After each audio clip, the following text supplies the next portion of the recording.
Ay, ay, ay, el proceso de Dios no es mi proceso, ¿verdad? Es diferente el proceso de Dios. ¿A cuánto les gusta el proceso de Dios? ¿Quién dijo no? Ah, hay una que es sincera. ¿A quién le gusta el proceso de Dios? Creo que a nadie, ¿no? A veces sí y a veces no. Pero bueno, vamos a ver lo que el Señor nos quiere decir en esta hora. Y le invito a abrir la bella, la hermosa, la inalterable palabra de Dios en Filipenses capítulo 1, versículo 6. Y dice de esta manera: estoy convencido de esto. El que comenzó tan buena obra en ustedes, en nosotros, la irá perfeccionando hasta el día de Jesucristo. Que el Señor bendiga esta porción de su palabra. Amén. Muy bien. Ahora, me contaba una persona que en la empresa donde trabaja se procesa el fruto del aceite. Este es el fruto del aceite.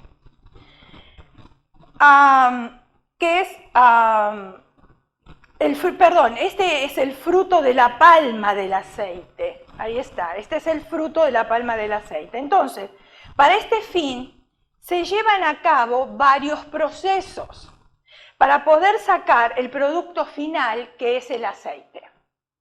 O sea, el aceite nosotros no lo vemos, es un fruto, pero necesita un proceso para que llegue a nuestras mesas como aceite. Ahora, cada etapa del proceso sirve para que el fruto, que es un racimo, deje de ser fruto como llega del campo. Porque así nosotros no lo podríamos utilizar, ¿verdad que no? ¿Cómo utilizaríamos esto como aceite? Imposible. En cada etapa del proceso, ese fruto se va pareciendo más como se desea que sea. O sea, el aceite. Aquí lo vemos, para nosotros sería un fruto inútil porque no lo podríamos utilizar, pero cuando es procesado viene a ser un fruto útil. ¿Por qué? Porque podemos utilizarlo. Para que esto ocurra, es indispensable las etapas del proceso. Lo importante es que no se pueden saltar las etapas. Ahí está. Viene la etapa número 1, la etapa número 2. No podemos ir de la etapa número 1 a la etapa número 5. No, hay un proceso y no los podemos saltar. Entonces es 1, 2, 3, 4, yo no sé cuántos procesos tienen, pero va por orden. ¿Amén? Ahora, ¿qué quiero decir con esto? Que nosotros no somos productos terminados. Nosotros también estamos en proceso. Y no podemos saltar las etapas. O sea, Dios no salta las etapas. Dios va desde el 1 al 2, al 3, bien ordenado, porque tenemos un Dios de orden. Nosotros somos un producto que no estamos terminados, pero somos materia prima. ¿Cuántos lo creen?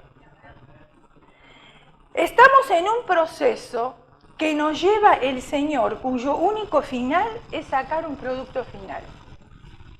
¿Cuándo se termina este proceso para cada uno de nosotros? ¿Cuándo? En el aceite sabemos que del fruto queda aceite y se acabó el proceso, porque ya se cumplió lo que se deseaba con ese producto. Pero en nosotros, como materia prima, y el Señor tiene un proceso en nuestras vidas, ¿cuándo se finaliza entonces el proceso de Dios? El proceso de Dios se finaliza cuando estamos en su presencia. Mientras estemos aquí peregrinando en la tierra, porque este no es nuestro hogar, allá está nuestro hogar, y que un día cada uno de nosotros vamos a partir y vamos a estar ahí, ahí es cuando se finaliza el proceso, cuando el Señor nos llame a su presencia. Ahora, nadie puede decir que ya Dios terminó su obra en su vida. Porque mientras nosotros vivimos, y eso es lo que tenemos que entender, más allá de cualquier circunstancia o edad, Dios sigue y seguirá perfeccionándonos. El que comenzó en nosotros la buena obra la perfeccionará hasta el día de Jesucristo. Ahí está la respuesta. Ese es el versículo. Muy bien. Ahora, lo lindo es que Dios no deja nada a medias. Eso es lo interesante. Dios no es como nosotros. Porque nosotros sí dejamos las cosas a medias. Bueno, esa soy yo, no sé usted. Yo no lo puedo juzgar a usted. Yo estoy hablando de mí. Pablo estaba convencido de que Dios no hace las cosas a media o no deja las cosas sin terminar. Dios no es como el ser humano. Y eso es lo que tenemos que entender. A veces comenzamos algo y después lo abandonamos. Por ejemplo, comenzamos una carrera y la dejamos. Ay, no, es que es mucho esfuerzo. Yo veía cuando mi hijo estudiaba arquitectura, yo veía que él pasaba noches sin dormir, noches enteras.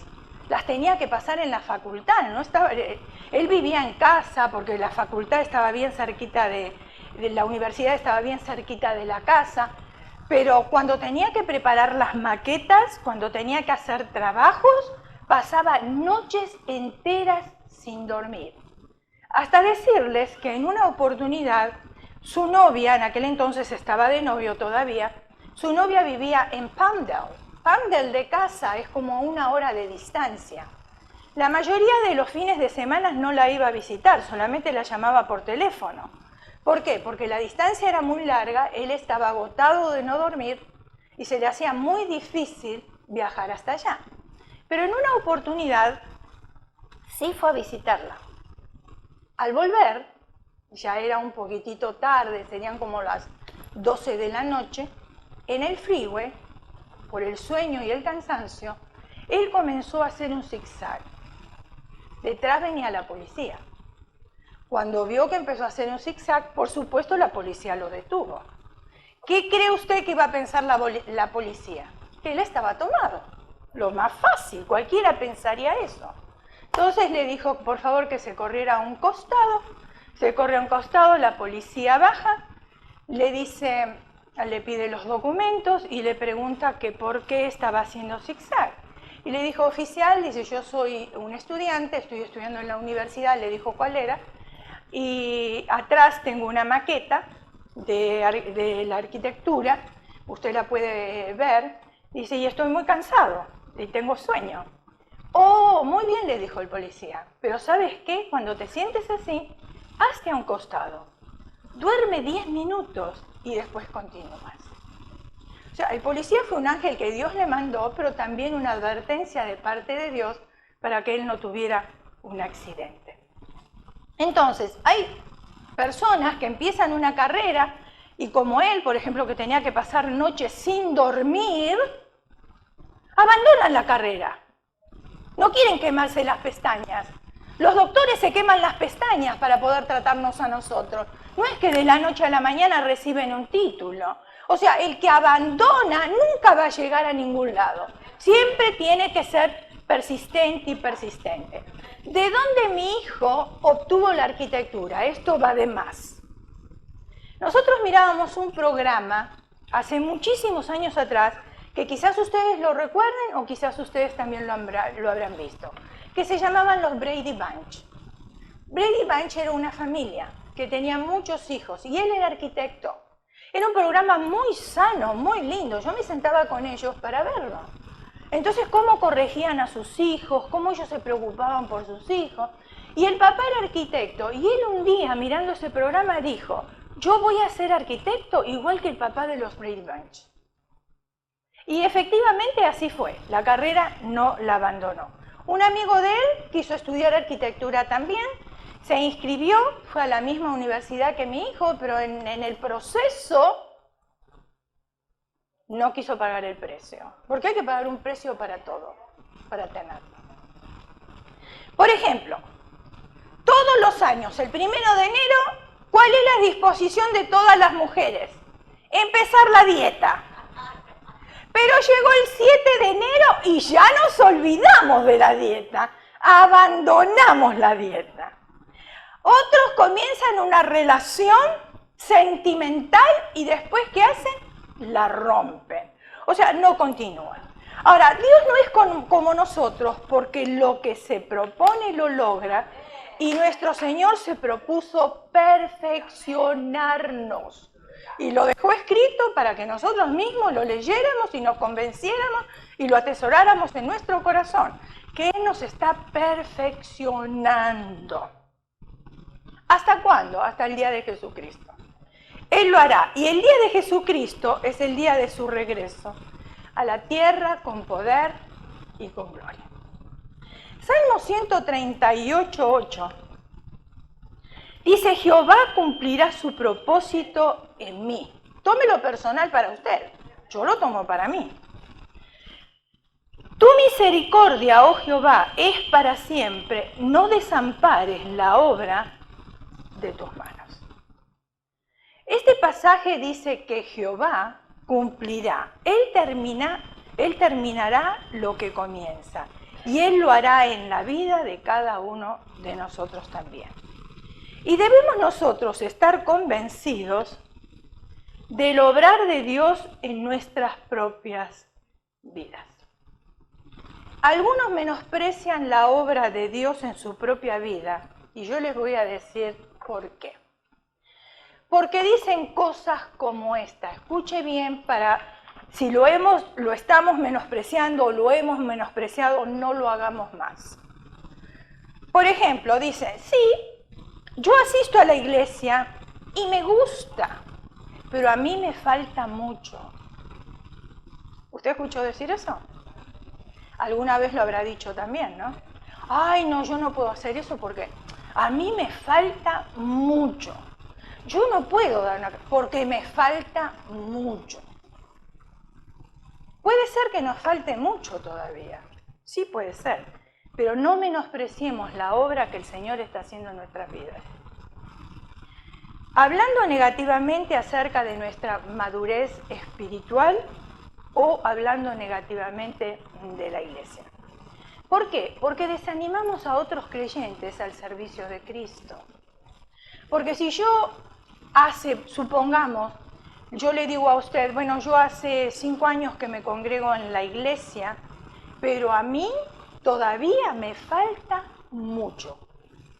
Y usted es nuevo, usted se va a desanimar, porque usted va a decir: wow, asiste a la iglesia, hace más de 5 años, 8 años, lo que sea que uno asista, y todavía le falta mucho, entonces que a mí, ¿no? Que a mí. Es lo primero que uno dice. Muchas veces mostramos una actitud de burla o falta de respeto por otros creyentes, dejando a un lado las cosas que podemos o no podemos hacer. Dios está obrando en nuestra vida, y si no lo está haciendo, ¿saben por qué es? Porque nosotros no le hemos permitido que obrara. Dios nunca es culpable de nada. Nosotros somos responsables. Si nosotros lo dejamos ahí a Dios y decimos: ok, hasta aquí, el resto lo voy a hacer a mi manera. El proceso que estás utilizando no me gusta, porque ese proceso me hace sufrir. Ahora, imagínense usted que para sacar el aceite, si ese fruto de la palma no sufre. ¿Sufre o no sufre? ¿Tiene que ser aplastado? Sí.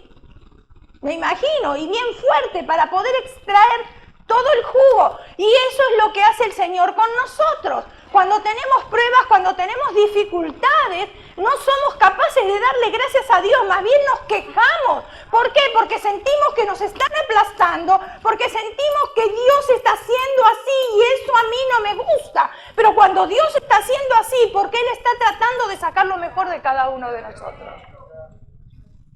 Y por eso tenemos las pruebas y las dificultades. ¿A quién le gusta el proceso? A mí no me gusta. Pero algo tengo que entender, que Dios está sacando lo mejor de mí. Y cuando Dios saca lo mejor de mí, yo puedo bendecir a otros. Y cuando Dios saca lo mejor de usted, usted también bendice a otros. Y así nos vamos bendiciendo. Dios está obrando en nuestra vida, y si no lo está haciendo es porque nosotros no lo estamos permitiendo. La obra será más completa hasta el día que venga Jesucristo. El Señor nos está preparando, porque Él tiene propósitos específicos en nuestras vidas que nosotros desconocemos. ¿Cuál es el plan de Dios o el propósito de Dios para mí? No lo sé. Lo único que yo sí sé es que me tengo que rendir a Él y aceptar su voluntad cualquiera sea. Imagínense ahora con este huracán que está sucediendo. ¿Ustedes creen que las personas ahí en ese lugar no se hacen miles de preguntas? ¿Por qué a nosotros? ¿Por qué de esta manera? ¿Por qué tanta agua? ¿Por qué tuve que perder mi casa? ¿Por qué tuve que perder mi familia? Porque han encontrado personas muertas. Han encontrado una mujer con su hijo que no pudieron rescatarlos, que cuando ya fueron era demasiado tarde. Y uno en una oportunidad como esa se hace miles de preguntas. Y uno siempre le pregunta a Dios, ¿por qué, Señor? No lo entiendo. Y la verdad, si usted me lo pregunta a mí, yo tampoco se lo sé explicar. No lo entiendo. ¿Por qué? Porque la mente de Dios es tan diferente a la mente nuestra que nunca vamos a poder entenderlo. Solamente tenemos que creer lo que Él dice. No nos queda otra cosa. Y por eso nos deja su palabra, para que nosotros podamos leerla, conocer su corazón y creer en Él. Si no creemos en Él, entonces tengo que hacerme una pregunta. ¿Será realmente que yo amo a Jesús? ¿Será realmente que yo estoy esperando ese proceso? No lo quiero, pero sé que lo voy a tener. Y que el Señor va a sacar de mí lo mejor. Primera de Juan capítulo 3, versículo 2. Dice, amados, ahora somos hijos de Dios y aún no se ha manifestado lo que hemos de ser. Pero sabemos que cuando Él se manifieste seremos semejantes a Él, porque le veremos tal como Él es. ¿Cuántos tienen ganas de verlo tal como Él es? ¿Verdad que sí? ¿Sí? ¡Qué pocos amén! ¿El resto no tienen ganas de verlo? Sí. Veníamos por el freeway y el sol se parece que se levantó muy temprano esta mañana. Y estaba bien brilloso. Desde que a mí me operaron de las cataratas, el brillo del sol es insoportable, es demasiado claro. Entonces mi esposo, también lo operaron a él y él también nota el brillo del sol que no se puede resistir. Veníamos por el frío y veníamos cambiando el visor para tapar un poco el sol. Y veníamos diciendo que qué brilloso que estaba el sol este día. Entonces yo le digo a mi esposo, si está tan brilloso para nosotros que estamos a tantas millas de distancia, porque es muchísimas las millas, y sin embargo brilla, imagínense en ustedes lo que es estar cerca del sol. Entonces enseguida vino a mi mente y compartí con el pastor y le dije, si el sol es tan brilloso aquí en la tierra y estar cerca del sol es aún mucho más brilloso, que yo creo que no se va a poder resistir, uno va a tener que taparse los ojos, ¿cómo será el resplandor de Dios cuando ilumine toda la ciudad? Es exactamente lo mismo. No vamos a poder aguantar tanto esplendor, porque dice que ahí no va a haber, no necesitamos luz, nada, porque Él va a ser el resplandor de todo. Entonces yo medio como quise imaginarme, pero no llego a imaginarme realmente cómo será. Solamente cuando vemos las cosas físicas de aquí, terrenales, podemos tener una pequeña idea de lo que va a ser allá con Él en el cielo. Entonces, cuando Él aparezca, sabremos que somos igual a Él, porque estaremos viendo cómo Él es. Por ejemplo, si nosotros conocemos a una criatura, cierta criatura, pero conocemos al niño nada más, y no conocemos a sus padres, ¿ustedes creen que podemos decir el niño se parece al papá o se parece a la mamá? Un poco difícil, porque si no conocemos a los padres, no sabemos a quién de los dos se puede parecer, ¿no es cierto? Solo hasta que el Señor regrese y que nosotros seamos totalmente transformados en su gloria, entonces sí podemos decir somos igual a Él. porque ya ahora sí hemos visto al Padre. Se cuenta que en Inglaterra había una pareja a la cual le gustaba visitar las pequeñas tiendas del centro de Londres. Una tienda favorita era la de las antigüedades. ¿Cuánto le gustan las antigüedades? ¿A cuánto le gustan las antigüedades? Levante la mano. Varios. Yo la bajo porque a mí no me gustan. No me gustan. Les digo más. Las casas que tienen arcos en la entrada o las ventanas que tienen arco a mí me dan mucha tristeza. No sé por qué, pero me dan tristeza. El piso, que es de madera, me da mucha tristeza por el color oscuro. Los muebles, que son antiguos, me dan mucha tristeza. También porque son oscuros y el formato. Yo tengo la tendencia más en la casa a los colores claros y que sea luminoso. Porque si no, me da tristeza. En una oportunidad estábamos por comprar una casa y me dice el pastor, ustedes saben los hombres lo práctico que son, porque ellos miran en esto. ¿Sabe lo que es esto? Se llama dinero. ¿Se lo digo en inglés? Dinero o money. Ok. Entonces, estábamos viviendo en una casa, escuche bien, para que pueda entender. Estábamos viviendo en una casa que la compramos cuando la estaban edificando. Así que le pusimos el piso a nuestro gusto, le hicimos atrás en el jardín, una parrilla argentina. Ustedes saben cómo son las parrillas argentinas, ¿no? ¿Sí saben cómo son? Son grandes y cubiertas y bueno. Le hicimos todo eso y compramos los muebles, estábamos bien. Pero resulta que nosotros nos congregamos en una iglesia en el Valle de San Fernando. Y la casa la habíamos comprado en Canyon Country, muy cerca de donde vivimos ahora. Pero yo estoy hablando del año 83, que ni siquiera las hormigas iban por el freeway, porque quedaba muy lejos. En aquel entonces los teléfonos, el área de los teléfonos, eran de larga distancia. Usted salía del 818 y marcaba 626, era larga distancia. Marcaba 323, era larga distancia. Hoy no tenemos ese problema. Pero en aquel entonces ya era el 805. Y todas nuestras amistades, porque familia nosotros aquí no tenemos, todas nuestras amistades, su teléfono era el 818. Así que para no pagar larga distancia, nadie nos llamaba por teléfono. Un silencio. Nadie nos visitaba, porque claro, era lejos.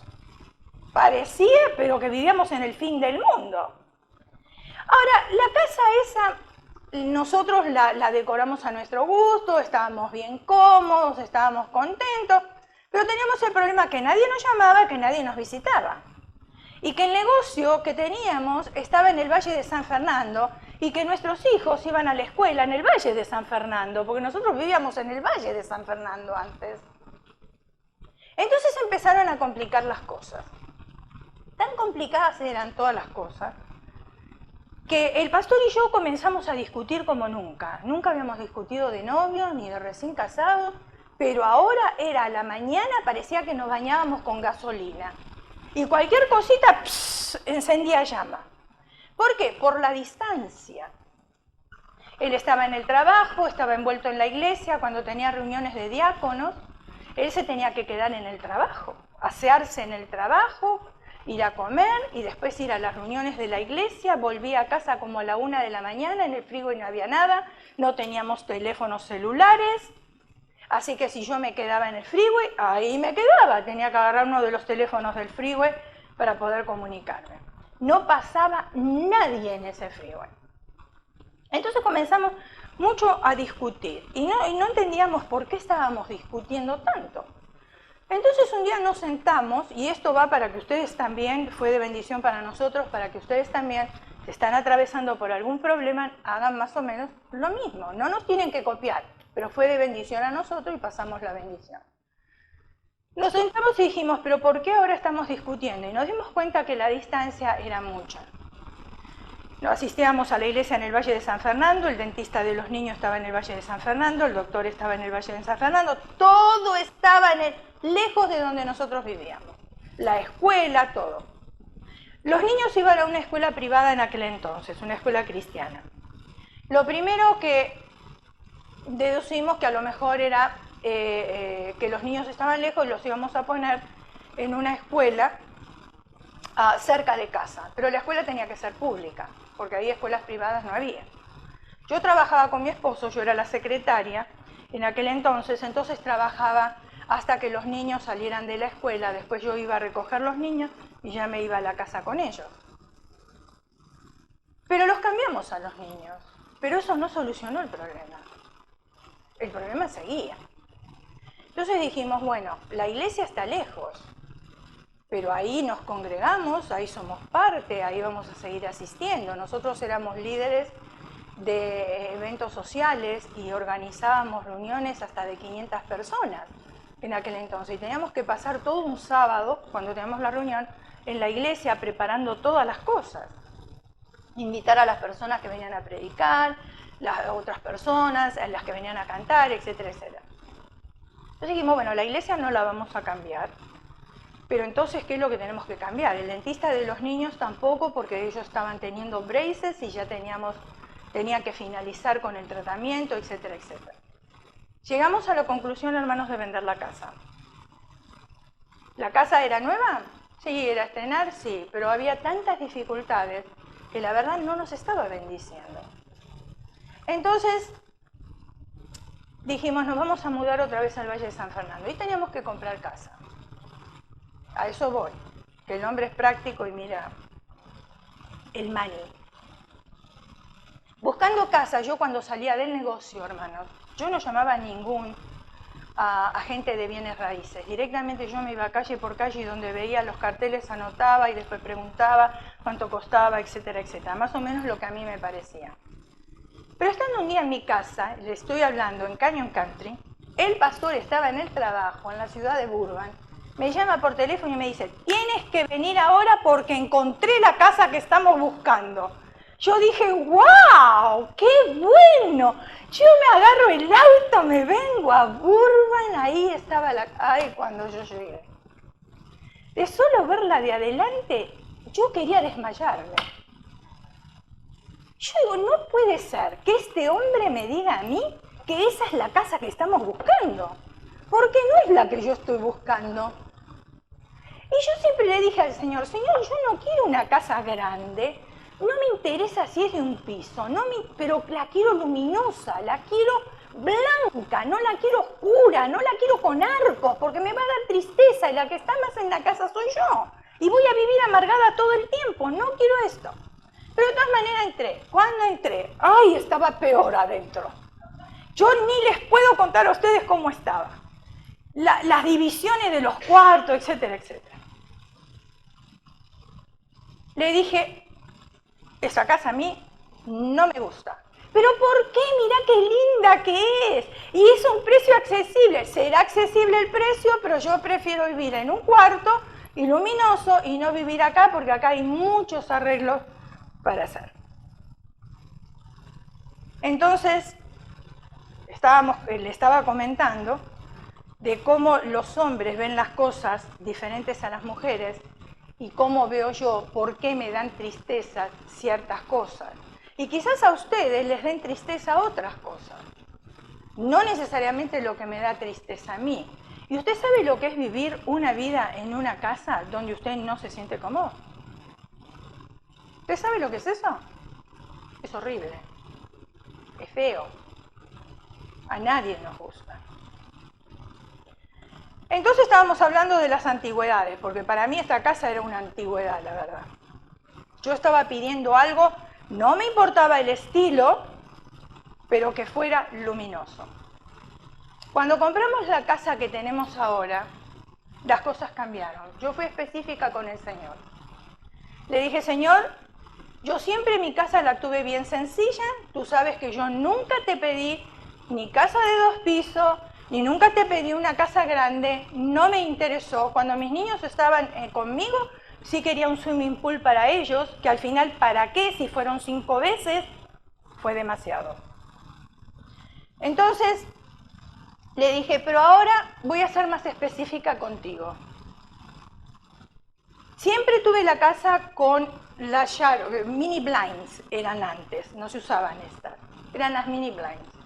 Pero ahora la próxima casa que yo quiero, así le dije, la quiero con un borde en el ceiling, ahí, un borde, un papel que se usaba en aquel entonces, un papel color verde. Escuchen, un papel color verde. Y ya las ventanas no las quiero con mini blind, las quiero con cortinas. Así le hablé al Señor. Nosotros no estábamos por comprar casa en ese tiempo porque nuestro hijo, el más chico, se estaba casando en ese mes. Al pastor lo habían operado de la rodilla, mis padres venían de Italia para la boda. La única que tenía que empacar todo era yo. Armar todo para sacar. Pero resulta que un conocido, un agente de bienes raíces de nuestro hijo mayor, que él ya había comprado una casa ahí donde vivimos nosotros, nos llamó por teléfono y nos dijo, si ustedes quieren venir a ver una casa que salió a la venta, todavía no la hemos puesto en computadora, todavía no tiene cartel, pero tienen que estar aquí a las 9 de la mañana. Si ustedes están después de las 9 de la mañana, entonces ya no le puedo asegurar de que esa casa ustedes tienen posibilidad de comprarla. Entonces con mi esposo estuvimos antes de las 9. Cuando llegamos al lugar, la casa estaba pintada de rosado. Dije, ay, rosado no me gusta el blanco. Bueno, dije, pero tampoco no voy a ser tan pretenciosa, si es rosado está bien. Cuando abre la puerta, el agente de bienes raíces, hermano, yo me puse a llorar. El hombre no entendía por qué yo lloraba. Ni le expliqué tampoco porque no me lo iba a entender. ¿Qué le voy a explicar a él el trato que yo había hecho con Dios? Cuando entro, el papel verde estaba en el ceiling. Las ventanas cubiertas con tela. Y yo por eso me puse a llorar, porque yo dije, Señor, pero estos son caprichos. No es una cosa necesaria. Lo necesario era el techo. No eran ni el papel, ni eran tampoco el piso claro. Las paredes blancas. Con un montón de ventanas que entraba la luz. 9 meses estuvo desocupada esa casa porque los dueños anteriores era un matrimonio americano mayor y él había perdido su trabajo y la casa la perdió. 9 meses desocupada. Llegamos nosotros y lo primero que le dije al pastor, porque como el hombre es money, es práctico, no le bajéis la oferta porque esta es la casa. Y en realidad esa casa estaba en foreclosure, o sea, la compramos al banco y la compramos por poquito, que los vecinos se querían morir cuando se enteraron lo que nosotros pagamos ahí. Efectivamente así fue. Como yo le había pedido al Señor, detalle tras detalle, así fue que compramos la casa. Y esta sí no tiene arcos, esta sí no tiene piso de madera, esta sí es clara y esta sí puedo vivir tranquila ahí adentro. O sea, para mí las antigüedades no van. Muy bien, sigo. Las pequeñas tiendas del centro de Londres, una tienda que estaba visitando este matrimonio, era de antigüedades. Y en una de esas visitas encontraron una hermosa tacita. ¿Me permite ver esa taza?, preguntó la señora. Nunca he visto nada tan fino. En cuanto tuvo la taza en sus manos, esta comenzó a hablarle, la taza. Yo no siempre he sido esta taza que tú estás sosteniendo. Hace mucho tiempo, yo era un solo montón de barro sin forma. ¿Va captando la idea? ¿La va captando? Mi creador me tomó entre sus manos y me amoldó cariñosamente. La presión Cariñosamente es la presión.